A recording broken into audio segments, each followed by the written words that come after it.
Ambi bargaafa nafxanyoonni biyya bulchan ispaaltii kana kama mana udaanii karaa gubbaa yaa'u san udaan kana dhiitaa karaa kana gubbaa baatee geeraraa ooltee bultii bar.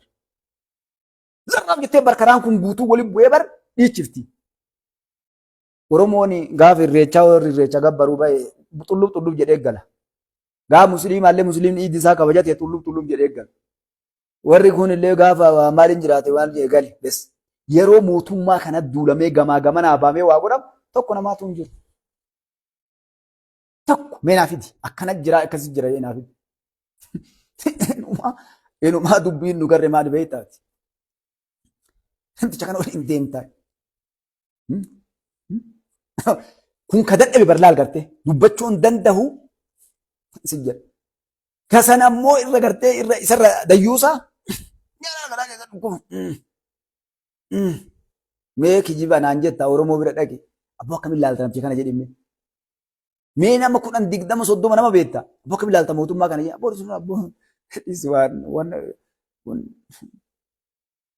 ka akka bondare abboo siyaasan irraa dhiisiin jedhamu. Oromoo milqaanee gabbahee alhamdulillahi rabbil alamin abboo wama fedhe nu haa godhu bara nama miidhee nama qalee albeen karattafee nama gartee ciree lafa kaa'ee baradhu yoo aqlii qabaatte bara Oromoo yoo beekumsa qabaatte. Maal jetti beekta abboodis ambi gartee dhadhaa nu dibuu irra keenya kun qalee nu nyaachuu yaasiin jedha jedhaadhaan. Amma naftanyoota bira naannoo Amaaraa akkas hin jettu. Ergasi eenyu gadii nu namni biraa nu bulchaa hin jettu. Ilal hattuu keenya nu wayyaa hin jettu. Dhaqmee gama dhabbaa feetu. Magaalaa Finfinnee kana guutuu keessa saba bara jira. Meeqa coolinaa se'atu. Akka maali diigiman manatti namannu nu kana onnaan feenu nu kanaa miti jedhan warri kalee gartee shafandhee biyya tana bulchaa turre dhagartee miskiin isaanii leesturoo xawadhallee bar jedha yoo kam dadhabe gartee yoo arge yoo afaan Oromoo dubbatte jedhaan cufa liqimsa. Kennanis yoo ati indenne salaam nettee ata dhallee xiqqoo isii gartee karabaata ittuutte kana silaa ka biyya bulchuu sin jedha. Yeroo kana nafxanya yoo kana mootii pelleef gowwaatu. Ganda warraa kana malee nyaattu adhallee. Mee kijibaa Mustafaan naan jetta warri Finfinnee jirtu ni dhageetta warri gartee. Bakkuma feete dhaqe kuutama baadiyyaa gandaa dhaqe yoo irri hin jiraatin malee qurcee isaa nyaatti kaadireen farshoo isaa dhugdi kaadireen mana Oromooti. Mee kijibaa Mustafaa naan jedhe suuqa kamii dubartiin isaanii meeshaa bitatti. Mee kaadiree teenya bira dhaqi baalasiltaan gurdaa kana bira dhaqi. Akkam nagaa fayyaa jedhin indenne salaamnesi wallahi billahi rabbil alamin kadde badni karta hin beekan isaan bar jibbaa qaban kana uftuffachuu bar akkam nagaa jedhin indenne salaamnesi jedha wallahi namee qasal badde wallahi akkam isin nagumaan በቃ ሌላ ጊዜ እንገናኛለን እዚህ በቃ ሌላ ጊዜ እንገናኝ والله ኦሮሞቲ ማልቤታት abbichuun feenes ni malee. Kanaafuu saba kiyya dhiifamallee naa godha.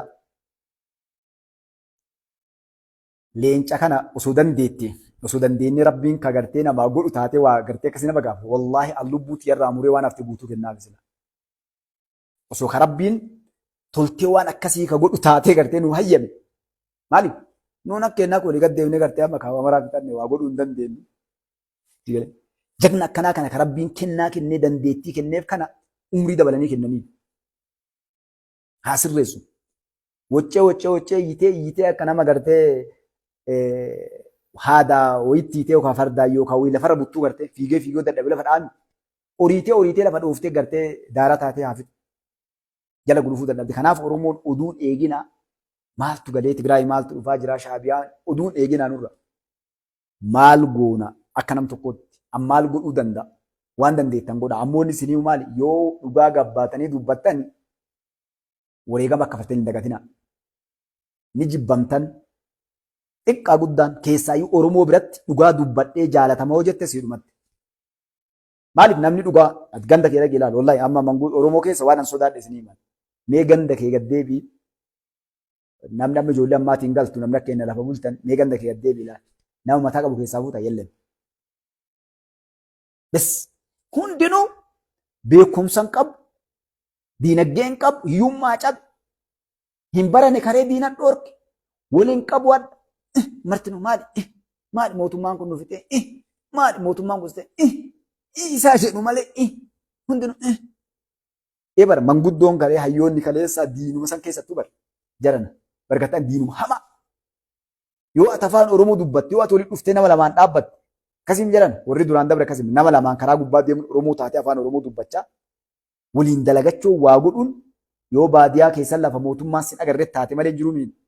Abbichuun dura akkasii bara mallas Zeenaawii dha afaan Oromoo qajeela dubbattee hoyaa bareedduu uffatte si kuchisiiste gartee intelijensiin isaa.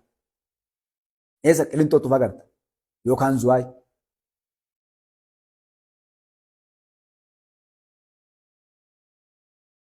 Har'a yeroo namni maqaa si dha'u hin jiru. Namni amma bar telefoona gubbayyoo telefoona gabbatti maal baatee deemee marroo zammana kaasee namticha Ijiptii kana Siisii Asiyaas Afawarqii Geetaachoo Raddaa Gabra Tsiyoon Jeneraal Taaddasee Warradee Mallas Zeenaawii Hayila Sillaasee kan ayyaa kennu barka Oromoo kichuu seetanii waan kana warri poolisaa dha dhagaa yeroo telefoona ijoollee irraati guurte. Suuraa Hacaaluu suuraan Hacaaluu biizinesa guddaa suuraa Jawaar wanni isaa yaaniin kun hundinuu akka ikraati ikraa beektanii nama du'e Hacaaluu amma du'e Hacaaluun bar waan dalagee seenaa ofii qalama daabaatiin barreeffate guuti wata akkasiin godhu amma achi takka Jawaariin addunyaa gubbaa deemu Hacaaluun du'ee qabee jirullee tokko zammana kaasee jarri deemattuunii fi Gabra Tsiyoonii fi Asiyaas Afawarqiitii fi Siisii fi Naahimkaa marroon tokko warra du'ee qabrii jiru malee kun warra addunyaa kana gubbaa jiru waa takka zero ummata du'een duunee jiraatee nama ta'een deemne kijibaan hannaan dharaan zulmiin addunyaa kana gubbaa yaa'u guutuun isaatu jechuudha. Hadda yoo harkaa qabaate warri kun qaama namni keenyaas taa'ee sodaatu kun bar waraanni raayyaa ittisa biyyaa bara kun asab jala jira babasa durliin asii waa kijibdiin Asiyaas Afawarqii hadda jedhate yoomna kuchisiisa abbichuun jedhee gartee hancuufa dhibba liqimsu jira. TPLF osoosin as teettee maalii goonee inuma waan jette rookettiif xiyoonnaa misaayila galfachaa jirra jettee bara kana. Amma kilaashiidhaan olii gas osoo hin dandeettu Tigraay keessa kilaashii shugguxii qabattee osoo hin dandeettu qaata seenee raayyaa ittisa biyyaa jala bakka hunda qabatee taa'ee ilaaluu jira waan isaan godhe. Warri dubbii argee gartee bakka hundatti jagnaa dhiiraa arge dubbiin ammaatti qammasa abbaan gadaa jedhe sana dhaqalte bakka nagaruu allaqe kan gidee annaalqiin jedhee taa'u jira gartee Asiyaas Afawarqii illee achi ilaalaa qaraa ibidda gaman as darbachuu jala jirti dhiirti. Marroon kan isin gartanii kun makiina qaccabduu Suudaan keessa nama baggaate keessa taa'ee gowwaa ofii sobuu barbaada makiinaa bireekii fireessoonii fi wannaan gaazaa diida ta'a inni makiinaa qabatee qabii fannifate makiinaa oofaa jedhanii ija duratti ta'ee sanuu gara lallaaluu bartaa fayyaanis. Hojiin isaallee akkasuma wanni isaa dalagaa jiru akkas wanni isaa sosoota kan jirtu wanni hundinuu waan caccabee hiikkatee fi namni darbee biraa tolii gad oofu jira jechuudha. Faannoon rabbi siitu akkuma isiniin jedhe uummata musliimaa tuttee salaama sun amma dhaammatti. Wallo kaate salaama. Doktorri keenya kabajamoo Haaji Ibrahim asii ibsatti baasanii akka majlisaatitti daan dubbiin dhumatti amma. Daan naa qabadhu ibsatti jedhan. Akkas inshaallah inshaallah dachaana rabbi khayrii haa godhu namni hundu hojii manaas sii kenna amma achi Mustafaan hojiin isin daladdan ammaal dalagaa jira maal godhaa jira saba kanaaf biyya kanaaf kanaaf gaafadhaam yetaa abbaatu kabalaallee yoo si kabalan qophaa'ii fi jechaa du'aa isiniin hin jedhu ammoo wanni ofitti himtan maali yoo dhugaa dubbattan akka qophooftan akka namni guutuun isinitti duulu ayyoo abboo keessanillee akka isinitti ka'an kana murteeffadhaati gara qabsoo seenaa qabsoon maal dhugaa jirtutti maa nama agartan haadha abbaa keessan obboleessa keessan fira keessan nama agartan hiriyyaa keessan dhugaa jirtutti maa nama beektaniin abboo dhaabbadhu mee jedhaan si gara oma feete dalagii yoo barbaade gara irraa deemii gali jedhaan as nu keessa teettee dachii teenya irra teettee kanan godhin inni irraa deemi kanaaf jennaan usii taa'i waan cambin paartii Oromoo qulqulluu deeggaradhu ijaaradhu koottuti waan barbaade dalagadhu ammoo mana gumaa dhattee achi nutti asin faarsin nurratti poostiin godhin kawaan dal'is osoo dalaganii bar dayyuu soo ta'e malee osoo dalaganii Oromoo araa kiiloo baafna jedhama dhufu namni as taa'ee gartee sirra komantiidhaaf kanneen poosti godhu Rabbi rahmataa godhuu fi hedduu sin jaaladha hedduu sin kabajaa halkanii halkan gaarii ka guyyaati guyyaa.